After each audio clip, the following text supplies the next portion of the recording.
Hello friends, आज मैं आपको correction of ideal gas equation के बारे में बताने जा रहा हूँ।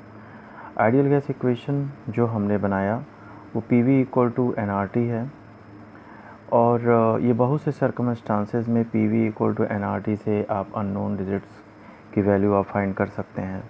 लेकिन कुछ केसेस ऐसे होते हैं जिसमें कि आइडियल गैस अपने नॉर्म से डेविएट करती है और वो कंडीशन होती है कि जब टेम्परेचर काफ़ी कम होता है या जब प्रेशर बहुत हाई होता है। उस समय हमने जो एज्यूम किया था kinetic molecular theory of the gases में, उसमें 2 पॉइंट्स ऐसे होते हैं जिसके एजम्पशन में प्रॉब्लम है। जैसे कि एक पॉइंट उसमें kinetic molecular theory of gases में था कि हमने जो मॉलिक्यूल्स होते हैं गैस के अंदर, उन मॉलिक्यूल्स के बीच में जो अट्रैक्टिव फोर्स होता है वो हमने माना था कि बिल्कुल ज़ीरो होता है।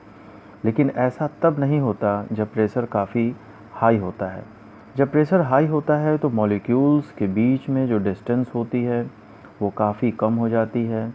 इस वजह से ये जो मॉलिक्यूल्स होते हैं, वो जो वॉल होता है कंटेनर का, उस वॉल से उस तरीके से नहीं टकरा पाते जिस तरीके से नॉर्मल प्रेशर पे या बहुत लो प्रेशर पे या बहुत लो टेम्परेचर पे वो टकराते हैं और प्रेशर एग्जर्ट करते हैं। ये कंडीशन उस समय डेविएट कर जाती है आइडियल गैस की जब टेम्परेचर बहुत लो होता है और प्रेशर काफ़ी हाई होता है।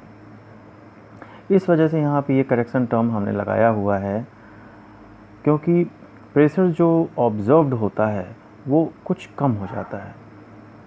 रियल गैसेस में जब बहुत हाई प्रेशर होगा तो जो प्रेशर ऑब्जर्व्ड होता है वो थोड़ा कम हो जाता है। वो किस वजह से कम हो जाता है? क्योंकि ये मॉलिक्यूल्स जो होते हैं काफ़ी कम एरिया में जब आते हैं तो एक दूसरे के से इनका जो अट्रैक्टिव फोर्स होता है वो बढ़ जाता है। इस वजह से कंटेनर के वॉल से उतना ज़्यादा प्रेशर ये एग्जर्ट नहीं कर पाते। इस वजह से ऑब्जर्व्ड प्रेशर कम हो जाता है। आइडियल गैस के कंडीशन में इसका प्रेशर थोड़ा हाई होना चाहिए, बट यहाँ पे रियल गैसेस में ये प्रेशर कम हो जाता है। इस वजह से यहाँ करेक्शन टर्म हमने लगाया हुआ है AN²/V², जिसमें A कांस्टेंट होता है। ऐसा इस वजह से हो गया क्योंकि यहाँ पे प्रेशर ऑब्जर्व जो है वो कम होगा और हमने यहाँ पे करेक्शन टर्म लगाया है ताकि स्लाइटली जो प्रेशर कम हो जा रहा है इस हाई प्रेशर पे वो एज इट इज़ रहे। इसकी वैल्यू AN²/V² आती है और यहाँ पे A कांस्टेंट होता है जिसे वान डेर वाल्स कांस्टेंट कहते हैं और इस पूरे इक्वेशन को कहा जाता है van der Waals gas equation. उसी तरीके से वॉल्यूम में हम माइनस करते हैं NB को। तो यहाँ पे आपने ये देखा कि किस तरीके से जो आइडियल गैस होती है, आइडियल गैस इक्वेशन होता है, उसमें किस तरीके से हम करेक्शन करते हैं।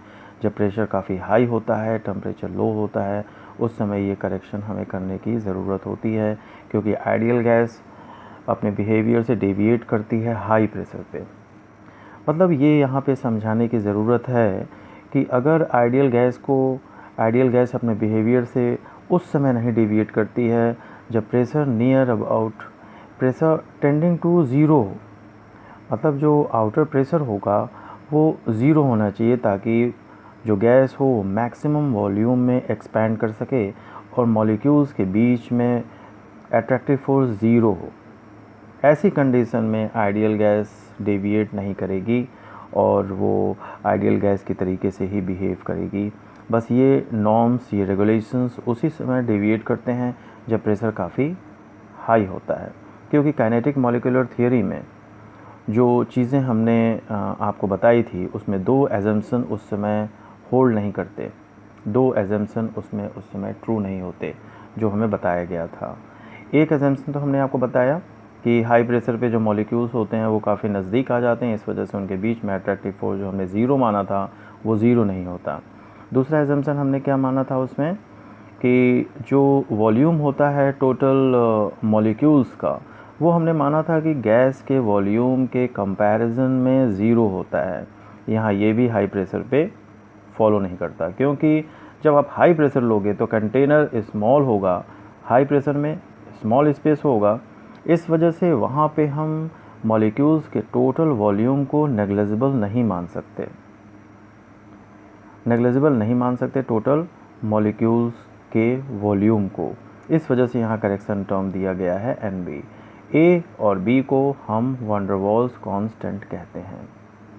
तो ये van der Waals gas equation हमने आपको बताया जो करेक्शन के बाद हमें ऑब्टेन होता है, और आइडियल गैस कब अपने लॉ से डेविएट करती है ये आपने यहाँ पे देखा।